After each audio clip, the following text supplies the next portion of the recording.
Thank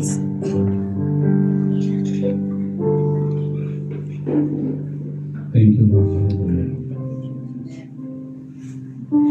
Hallelujah, Lord Jesus.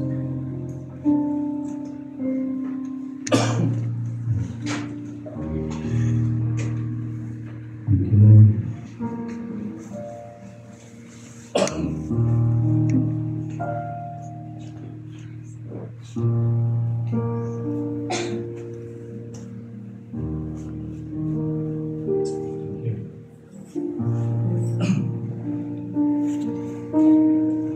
Hallelujah, Lord. Ama, maraming salamat po muli sa oras na ito. Salamat po sa bawat kapatiran, sa bawat kaluluwa nandito ngayon, Panginoon. At ito po'y patuloy namin tinatalaga sa iyo bilang oras upang ikaw ay mapakinggan namin, maranasan namin ang iyong presensya, ang iyong mainit na yakap, at ang iyong Lord, maluwag na kabutihan at kapala sa amin. Maraming salamat, Panginoon. Sa oras na ito, Lord, aming mo nihiling na sa aming pong pagbubulay-bulay ng salita. Tunay nga na magkaroon kami ng kapasidad na intindihin, tanggapin, at magkaroon ng linaw po sa amin ang katotohanan sa iyong salita. At Lord, kaya mo Lord na maangkin namin ito maging buhay po sa amin, Panginoon. Yun po yung aming hangarin, sapagkat yun po ang iyong kagustuhan sa amin. Lord, ang gusto po niyo para sa amin ay tunay na makita, marinig, maranasan, madama ng mundong ito ang iyong anak na si Kristo sa aming buhay. And Lord, tulungan mo kami, Lord, sa oras na ito. In Jesus' name. Amen. Thank you, Lord. Are you blessed? Amen. Amen. Kaya nga, every time nang titipon tayo ng ganito ay encourage po yung tatayo dito. Kasi nga, lagi kayong blessed. Amen. Sabi ko, are you blessed? Yes, amen, sabi niyo. So, hindi pa pinipreach yung word, blessed na kayo. Akas mo pa pag na-preach na, di ba ba? Amen. Hallelujah. Let's continue that kind of attitude at saka yung expectation po natin. So when we come here, kaya nga pinag-pray natin, ipag-pray natin lahat po tayo, na every time that we come, ay meron tayong bago na matatanggap sa Panginoon. Minsan kahit paulit-ulit yung mga salita na narinig natin, pero parating bago yung ating pong pangunawa sa salita ng Diyos. Sapagkat never na ang salita ng Diyos ay tawag dito na nakukulangan. Amen? Nagkukulang, kundi laging sapat or more than enough. Or actually, life extension natin sa bawat panahon na tayo nakikita sa salita. Amen? Kaya dapat encourage tayo. Pagka nagpunta tayo doon, we have one purpose. The first and foremost purpose is to actually have fellowship with God through His Word. Amen. Amen? Alam natin na, of course, hindi natin nakikita ang Diyos per se. Yung the words is seeing Him personal. But you know that we can always be personal with God. Amen? When we, by faith, actually receive the Word of God. Amen. So let's get to that scripture right now. Let's go to Exodus chapter 3, verses 13 to 14. Moses said to God, ito po yung senaryo na kung saan ay kausap niya si Lord. Nakita niya yung naging conscious, di ba? Siya ay naging pastol. Tending to the flock ng kanyang biyanan. Di ba? Sa Midian. At lagi may nakikita siya na lumiliwanag sa bundok. At naging curious siya, kaya pinuntahan niya. At nung makita niya, yung punong kahoy ay nagliliyab. Pero hindi naman nasusunog. Di ba? At doon po siya kinausap ng Diyos. At ito po yung ilutos sa kanya. Amen? So si Moses, nung inutos sa kanya na kailangan niya pumunta sa Egypt para ilabas, pangunahan yung kanyang mga kababayan upang sila ay makawala sa bondage of maging slaves, sa kahirapan bilang isang slaves. And Moses said to God, "Suppose I go to the Israelites and say to them, the God of your fathers has sent me to you, and they ask me, what is His name?" So, alam nyo, napaka-importante. Alam ni Moses na napaka-importante. Hindi ka basta-bastang pupunta at sinabi ng Diyos, punta tayo doon. At kung tinanong sa kanya, sino ba yung Diyos na sinasabi mo? Di ba? And so, what is His name? Kasi siya hindi rin niya alam. Di ba? What shall I tell them? Sabi niya. God said to Moses, "I am who I am. This is what you are to say to the Israelites. I am has sent me to you." I am.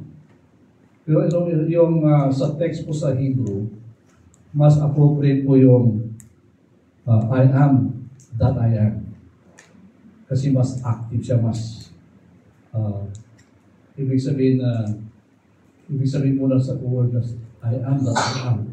It's like I can be whatever you need me to in your life. Amen?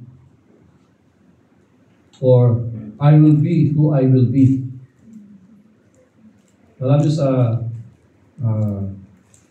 I am that I am, in Hebrew, it says, Ehyeh Asher Ehyeh. Amen? More than just identity. Okay? The phrase conveys more than a static declaration of being. It implies God's constant active presence and self-sufficiency. Yun po yung ibig sabihin nun. It implies self-existence. So this phrase can be interpreted as God's self-existence, meaning that His being is not dependent on anything else. So yung being ng Diyos ay hindi nagdidepende kahit anuman, kahit sa anuman, kahit kanino man. Self-existing, self-sufficient. Amen? Ibig sabihin na He is there and He doesn't need anything. Amen? He can have whatever He wants. And He has that eternal nature. Eternal nature means it also signifies God's eternal and unchangeable nature. Okay? Emphasizing that He is always trustworthy and present. Indicating His everlasting and unfolding nature. Amen? So, puri ng Panginoon. What is it? Ano po yung connection po sa tawag sa Diyos na Yahweh? Yung Ehyeh, Asher, Ehyeh. So, ang spelling po nun is A-H-Y-E-H, and then another word, Asher, A-S-H-E-R, and then the same word as the first word, A-H-Y-E-H.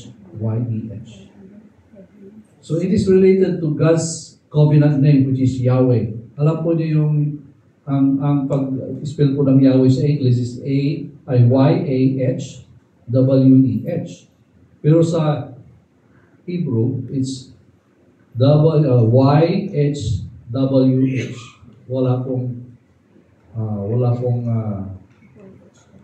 tawag doon? Vowels. Diba yun, there are 5 vowels? A, E, O, I, O, U. Sa Pilipinas, A, E, I, U. Amen? So, ang ibig po sabihin kasi ng Yahweh is, He is or He will be. Okay? It is an active presence. Okay? Yung pronounce na, yung pag-pronounce po ng AHYE is Ehye. Ehye. So, the verb Ehye denotes a dynamic being, suggesting that not just existence, but active manifestation and presence with His people. So, kaya po, you know what? Why God used the Hebrew word for His revelation? Because the Hebrew word is so mature na hindi kayang tumbasan anumang language sa mundo. So, kaya ang hirap, kung English lang titignan mo, mahirap mo i-grasp yung kalaliman ng ibig sabihin. Amen? Kasi yung verb na hiye, sabi kanina, it denotes a dynamic being. Dynamic means active. It means hindi siya static. Ano ba yun? Suggesting that not just existence but active manifestation and presence with His people.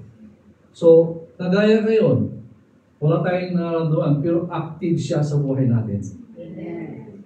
Namamalayan mo man o hindi, alam mo man o hindi. Amen? Kaya ka nakakabangon sa umaga. Amen? Kaya ang iyong buhay, ibig sabihin na susustain. Bakit ka, kahit natutulog ka, bakit wala humihinga ka pa rin? Wala ka nang malay, pagtulog ka na eh. Pero yung puso mo, katrabaho. Parang ganun yun. Hindi natin naman na naka-static ka, pero madami nagtatrabaho sa buong katawan mo. Andun, tumatakbo po yung sistema, yung circulation, yung digestion, yung immune system. Continuous pong tumatakbo yun. Di mo ba? So, ganun po ang ibig sabihin ng Diyos sa atin. Amen? Although, hindi nyo siya nararamdaman, pero aktibo siya lagi sa buhay mo. Amen. The moment na huminto ang kanya activity sa buhay mo, patay ka. Yeah. Amen. Totoo po yun. Yes. Kaya yung I am that I am is so meaningful that it encompasses who He is and who He is with His people, with His creation. Alam niyo yung hangin, gumagalaw. Di ba? Yung creation ng Panginoon. Yung, ang tawag dito, yung tubig, yung dagat, yung lake, yung river, aktibo. Wala nagpapagalaw. Sa loob ng mundo, aktibo yung mga lava, hindi nyo na mapansin. Gumagalaw yun, kumukulo, hindi nyo na mapansin. There's ibig sabihin, sustained. Yung araw, walang nakukuman. Alam niyo, pagka huminto ang Diyos sa pagkikialam niya sa nature, yung araw, biglang magsha-shut off yan. Patay tayong lahat. So, wala natin yun. Amen. Hindi natin namamala, that's the God who we serve. Yes. That's the God who we worship. Amen. Na kahit wala kang malay, may mahalay siya sa'yo. Yes. Amen. Amen. And that's what this name means. I am that I am. Amen. I am. Saka, kasi wala yung I am that I am, walang katapusan. Yes. Hindi siya past tense. Okay? Actually, past tense siya, present tense, future tense. It encompasses time and eternity. Because He is an eternal being. Amen. And He was the one who created time. And He sits on time that He created. Amen. Amen. So mga kapatid,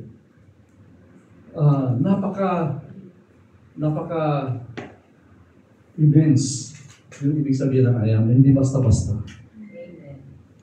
Amen. Kaya sa atin pong pagsamba sa Diyos, kahit hindi mo maintindihan, bakit mo sinasamba siya? By faith nga is something, faith is the substance of the things you hope for. Di ba? And the evidence of the things that are not seen. Di mo siya nakikita, pero may ebidensya. Tignan mo lang yung sarili mo, ebidensya yun. Amen. Amen. Amen. You can never deny that the existence Yes. of God. And alam nyo, yung mga atheists, akala nila napakatalino nila. Gusto nilang intindihin ang Diyos ayon sa kanilang limitadong logic. Amen? Limitadong, gusto nila kasi according to their ability lang. Pagka beyond their ability, they will not accept it. Pag hindi nila ma-explain, they will not accept it. So, ibig sabihin, very limited po yung alam nila kasi wala silang faith. Pero tayo mga nananampalataya, dahil alam mo at kilala mo ang Diyos, napakalawak ang ating pong kaalaman by faith. Di ba ba? Kasi pagka hindi mo alam ito, humingi ka kay Lord, malalaman mo. Amen. Nakontain sa Kanya at sabi ni Lord, kaya nagdidepende tayo sa Kanya. Alam po ninyo, nung hindi pa nagkakasala ang tao,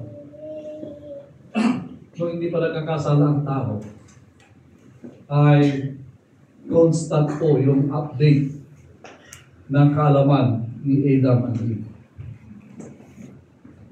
Kasi kung ano yung alam ng Diyos, nalalaman nila. Kasi yung connection, alam nyo, because yung connection nila, hindi physical, it's spiritual. Parang wifi. Amen? At naiintindihan nila yung kagustuhan ng Diyos. Kaya, alam niyo yung nag-uusap sila, nung alam niyo nung nagkasala na sila, naging verbal na yung usapan nila. Pero nung hindi pa sila nagkakasala, ginagawa lang nila. Alam nila yung ginagawa nila kasi naka-download sa kanila. Dahil walang barrier, walang limitation, yung connection ng Diyos sa kanila.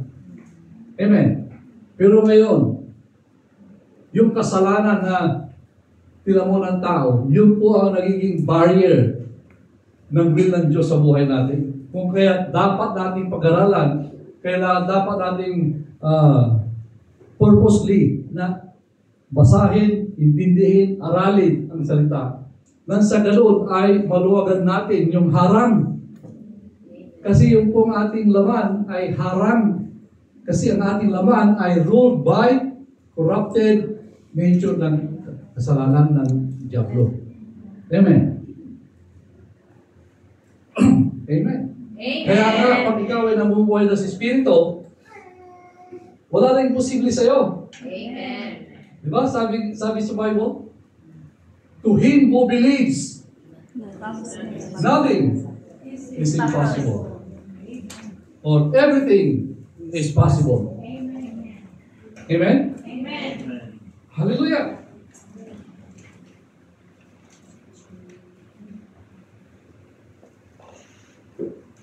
Ang ibig sabihin po ng I am that I am all sufficient God.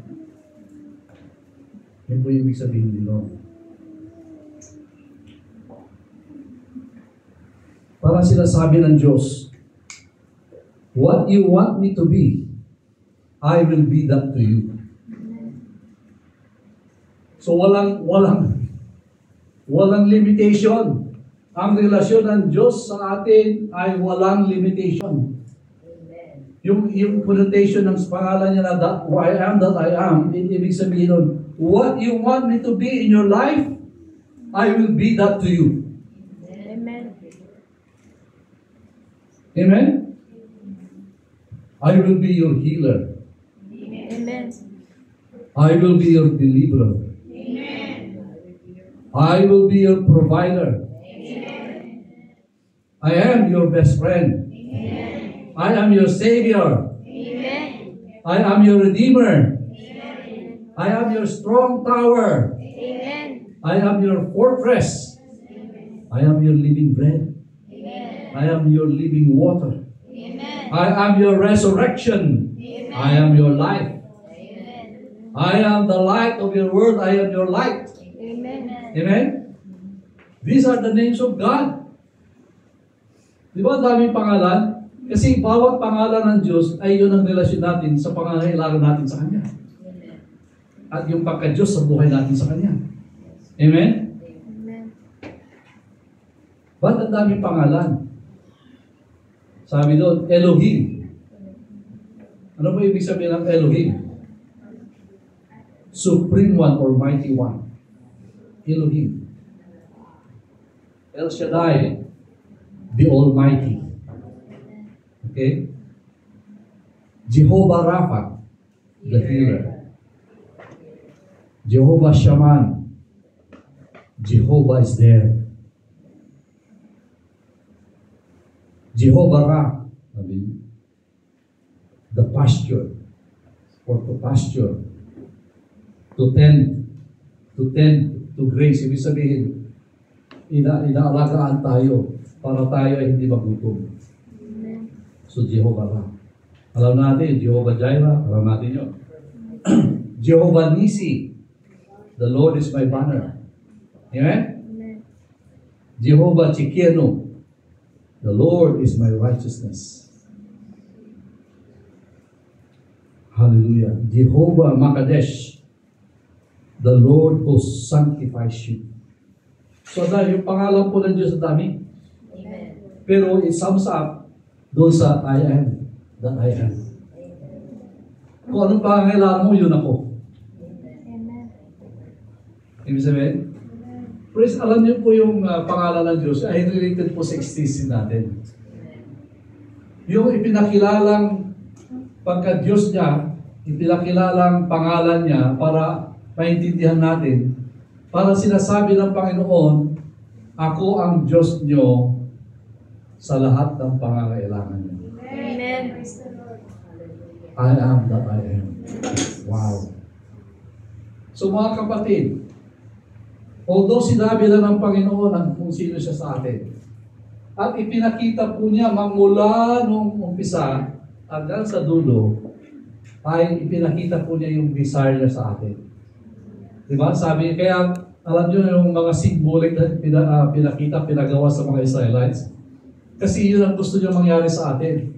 Kung bakit nung sila inilikas mula sa Egypt, at nung sila umiikot sa kanilang katigasan ng ulo sa wilderness, sa desert, sa Araba,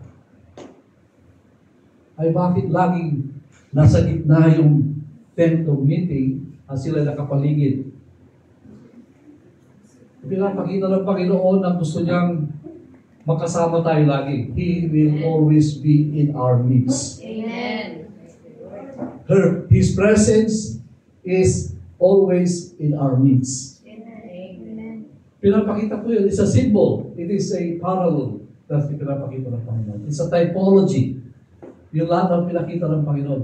Yung templo, sabi nila, sirain niyo to, pero tatayo ko in 3 days. It's again, His body. Then mabubuhay siya muli. At alam natin na aakuin tayo lahat sa Kanya. At yung siya yung templo natin at siya tayo din ang templo niya. Amen. Wow, nag-evolve siya.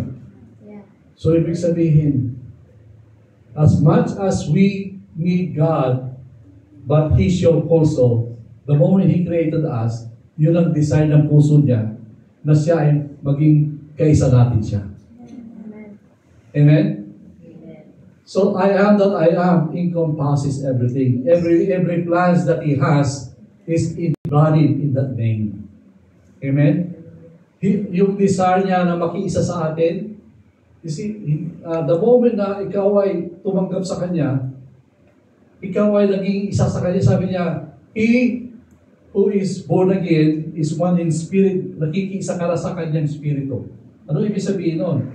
Sapagkat ang buhay ng Diyos ay nasa Espiritu ng Diyos, at nung Espiritu ng Diyos na pumasok sa iyo, nanahan sa iyo, ikaw ay nakisa sa Kanya, sa Kanyang buhay. Amen. Amen. Nasa atin na ngayon ang key kung hahayaan natin siya na lumabas sa ating buhay. Kasi nga nasa atin na siya. Pero nasa atin pa rin desisyon kung iaalaw natin siyang mamuhay. Maihayag ang sarili niya sa pamamagitan natin. Amen. So, papasok tayo ngayon sa isang pag-aaral na napaka-importante. Since I am that I am is an expression of His desire, and as an introduction to who He is to us. Ang kanyang in-introduce niya kaya sarili sa pamamagitan ng pangalan, at kung maintindihan nyo kaya sinabi ng, kaya naniwala ko yung mga Israelites nung sinabi niya, I am that I am. Tell them that I am sent me to you. Sabihin mo sa mga Israelites, I am sent me to you. Amen? Naniwala sila because they understand. Amen? Hallelujah. At how many, in the Bible, sa New Testament, ilang beses pong binanggit ni Lord yung I am? Daming beses, di ba? Especially sa John. And especially when kini-question siya, actually, binabati ko siya, ni wala ka pang 50, kiniklaim mo na mas nauna ka kay Abraham. Di ba? Where is that scripture? John 8:58 yata yun. Sabi ni Jesus said to them, most assuredly I say to you, before Abraham was, I am. Ano ibig sabihin nun? Bago pinanganak pa si Abraham, ako na yon. Kasi mahirap intindihin, especially those who are not Jews. Mahirap intindihin. Kasi yung salita nila, sila na inintindi nila yung lalim. Kaya alam nyo, may mga ibang relihiyon, binabati ko sila lagi. Saan sinabi ni Jesus? Pakita nyo sa akin sa Biblia kung saan niya sinabing ako ay Diyos. Di ba? Kasi they do not know the intrinsic matter of the language of the Jews, which is the Hebrew language. When he said, I am, he claims to be the God. Diba? Sabi ko, actually, nireveal niya yung sarili sa Good Samaritan woman eh. In John 4:26,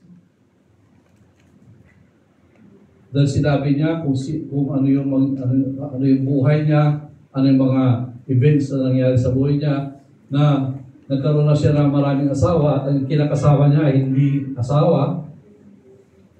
I know that you are a prophet. Bigla na tapos pinag-usapan nila yung pananampalataya. At nung sabi ng aming mga ninuno, ganto, di ba? At sabi niya, Jesus said to her, I who speaks to you am He. Yung am He parang I am. It's a matter of grammar. Di ba ba?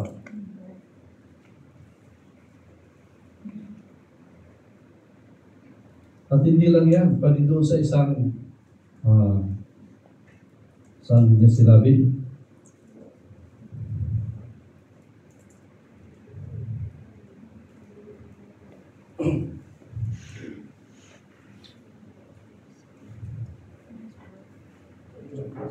Sa John chapter 9,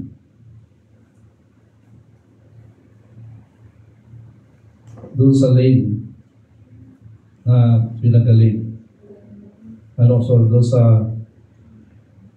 sa bulang na nung makita niya muli, sabi niya, "You have both seen Him, and it is He who is talking to you." He's talking to Himself. Yung nagpagaling sa kanya, na Messiah, tinutukoy niya, sabi niya, ako yun. Those are synonymous to I am. Sabi ni Lord, I am the bread of life. I am the living water. I am the living bread. Amen? So, ang dahil po yung mga sinabi po doon na I am. So, ngayon, mga kapatid, yung pinag-uusap, yung Diyos na nakausap ni Moses na sinabi niyang I am, ito na mismo nung New Testament, nung si Jesus ay lumalakad sa mundo, siya rin yung nag-claim na I am. Amen. Amen. At hindi siya nag-waver po doon because He is part of the triune God. Amen. Amen. We all know, as I explained to you before, yung Trinity po, although it is not mentioned in the Bible, yung word Trinity, but it is so much implied. Without the Trinity, God is incomplete. Yeah. Amen? Alam natin na ang Ama, mula noong umpisa, pinakita niya ang kanyang pagmamahal. Amen? Alam niyo ba yung, paano natin malalaman yun? Naawa siya kay Cain, kahit na siya yung pumatay sa kapatid niya. Pero sabi nga ron, takot na takot si stress out si Cain. Hindi mo ba? At nakita ni Lord, sabi ni Lord, huwag ka mag-alala, lalagyan kita ng mark para walang gagalaw sa iyo.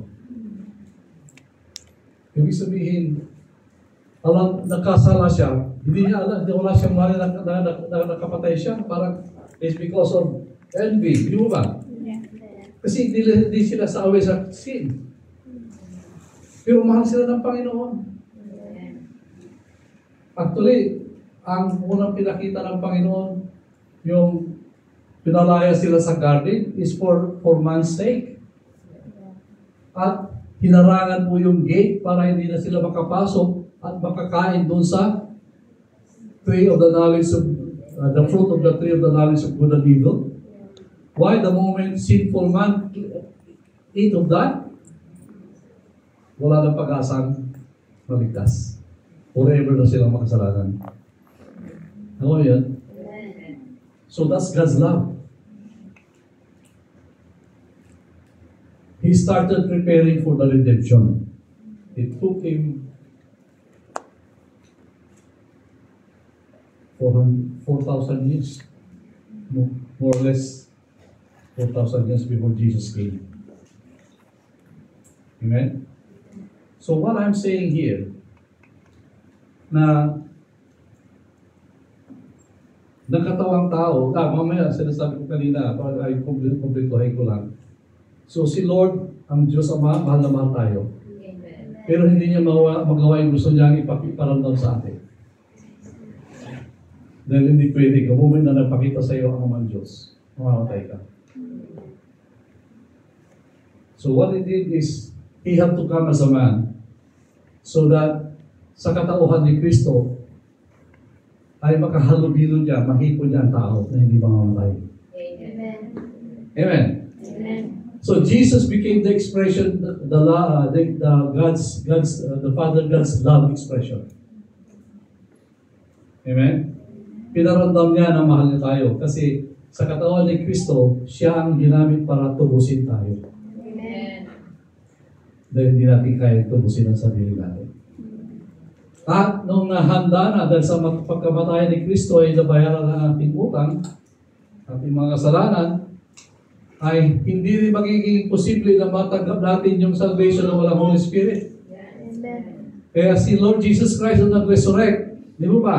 At nag-ascend na, bumalik sa kalangitan. Pero sabi niya, ipapadala ko ang Banal na Espiritu para ipatupad yung nagawa ko na. Amen. So the triune God is the full expression of the love of God. Amen. Now, nararamdaman natin yun. Pag ikaw ay nagkasala, pwede ka na humingi ng tawad. Amen. Hindi mo na kailangan kumatay para mag-offer. Yes. Thank you, Lord. Amen. Amen. Kasi ang dugo ni Kristo ay nananatiling sariwa noon, ngayon, at magpakailanman. Amen. Kitang-kita pa rin ni Lord yung dugo na pagbabayad ng Hesus Kristo sa atin. So that is it. And so the Lord Jesus Christ also declared that He is the one. Amen. Para maintindihan natin ang Diyos ay kailangan natin magkilala si Hesus Kristo. Kung kaya lang tayo nag-aaral ng salita, nang sa ganun ay tayo mapalapit at ma-enjoy natin ang kabuuan. Amen. Ang bunga ng kaligtasan natin. Amen? Ang kaligtasan natin ay hindi yung pagkanamatay ka na, punta ka sa kalangitan. No. The moment you receive Jesus Christ, you begin to experience the promised goodness of God. Yung kabutihan ng Diyos, umpisa na natin matamasa, maranasan, ma-enjoy. Amen? Kung kaya pagka ikaw ay susunod sa Kanya, magpasakop sa Kanya, amen? Although sabi nga ni Lord, hindi mawawala ng problema ang mundong ito. Pwede ka makasuong sa problema, pwede ka maapektuhan ng mga problema, pwede kang ikaw mismo magkaroon ng problema. Pero sabi ni Lord, huwag ka mabahala. Sabi niya, sa mundong ito, maraming trouble na darating. Pero sabi niya, pero kayo ay magsigala. Kasi napagtagumpayan ko na ang mundong ito. Amen. Ibig sabihin, ano man trouble mayroon sa mundong ito, kung ako ay kasama mo, wala kang iintindihin. Amen. Amen. Kasi napagtagumpayan ko na kung anumang klaseng problema ay kaya kitang itawid. Amen. Amen. And that comes, papasok na rin yung faith. Amen. Yung faith, pinag-usapan natin, pero faith. Yun ang very common na commodity sa mga Christians.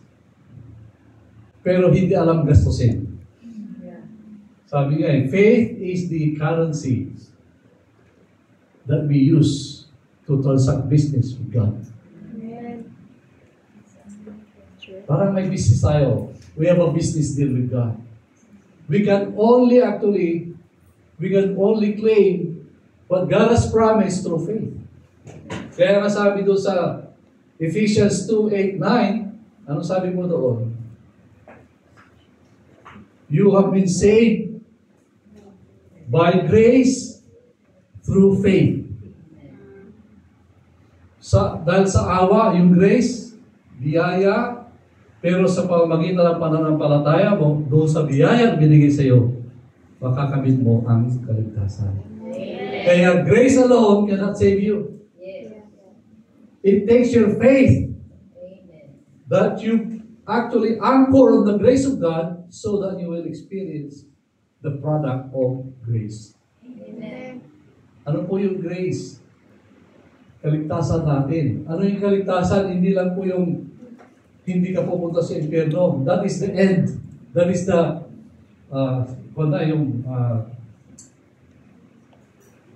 culmination. Amen? Pero the moment you receive Jesus,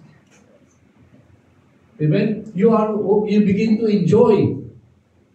Amen? You begin to enjoy salvation. Dapat ma-enjoy po ninyo yung salvation by faith. Yung pangako ng Diyos na I will be to you. Ano sabi doon? Sorry.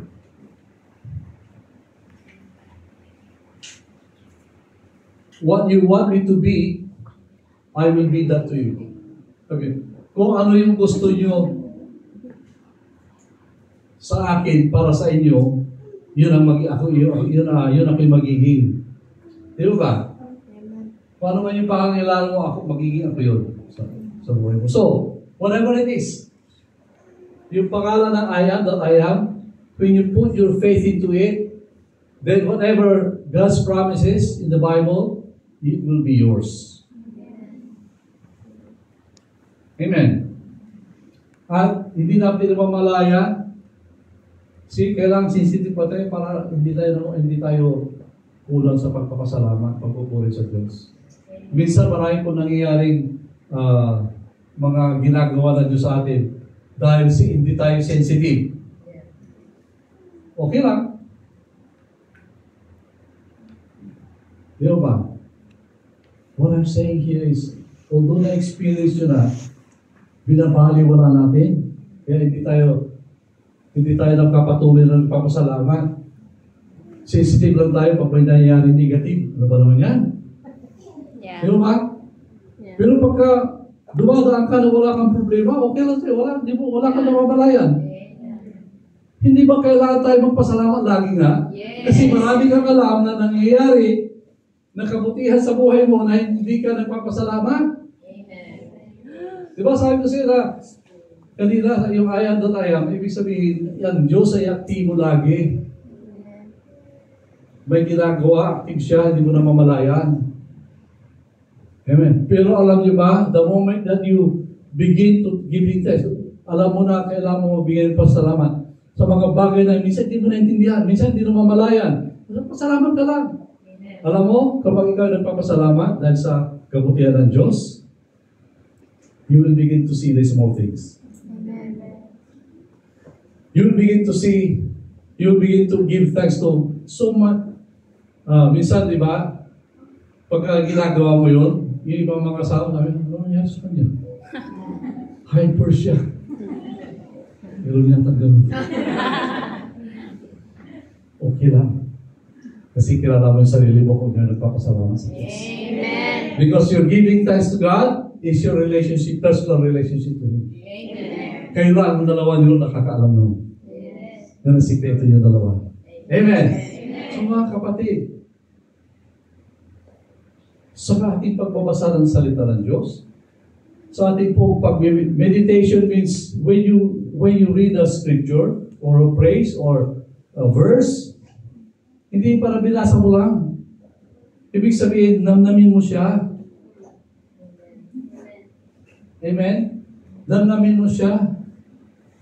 Nang sa ganun, alam niyo kasi, by faith nga yun eh. Pagka nilalamnam mo, doon lang liliwanag ang pangunawa mo. Amen. Amen? Doon mo lang maaarok yung importansya ng salita ng Diyos.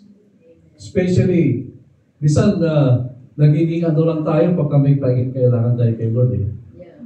Amen. Amen? Pero dapat hindi ganun. Pagka may magandang nangyari sa'yo, pasalamat tayo. Amen. Kahit wala nangyaring maganda, wala kang problema, pasalamat tayo. Ibig sabihin may nangyayari maganda. Amen. Huwag natin antayin na, wow! Saka lang pasalamat. Wow! Paggising mo pa lang, pasalamat ka lang. Kasi miracle po yun. Amen. Thank you, Lord. Amen? Pagkatayo mo galing sa kama, miracle po yun. At hindi ka umiika-ika. Hindi na babagay yung paa mo. Hello? Aantayin niyo pa ba na may maramdaman kayo? Hindi na. Pasalamat kayo lagi kasi yun ang tama. Sabi ni Lord, give thanks always. Yung always, naintindihan ba natin yun? Alam ko sa lahat ng dialect, language, pareho ibig sabihin eh. All time, all the time. Sa lahat ng oras, sa lahat ng panahon. Amen. Kung kaya ibig sabihin sa isang araw, hindi mo na dapat mabibilang yung pasasalamat mo. Amen. Lord, nagpasalamat ako kanina. Okay lang, okay na yan. Ang tipid-tipid mo naman, si Lord hindi man nagtitipid sa'yo. Hello? Amen. Sabi din, magalak ka, sabi na, rejoice always. Hindi mo sinasabi natin, diniremind lang natin, rejoice always. Pag ikaw ay dumadaan sa mga pagsubok, rejoice! Amen. Kahit anong sabihin ng katabi mo, ng kapitbahay mo, okay lang. Kasi hindi ka naintindihan, kaya naintindihan mo ang Diyos mo. Amen. Yun ang pakikipagrelasyon natin. Yun ang ibig sabihin na naintindihan mo, ang ibig sabihin ng I am that I am. Amen. Amen. Alam po ninyo, the moment you begin to understand that, and alam nyo, sabi ko, pag naintindihan mo na at ginagawa mo na yung pasasalamat lagi, ibig sabihin, praise God, alam niyo yung salitang I am that I am, will, the more that it will become a reality to you.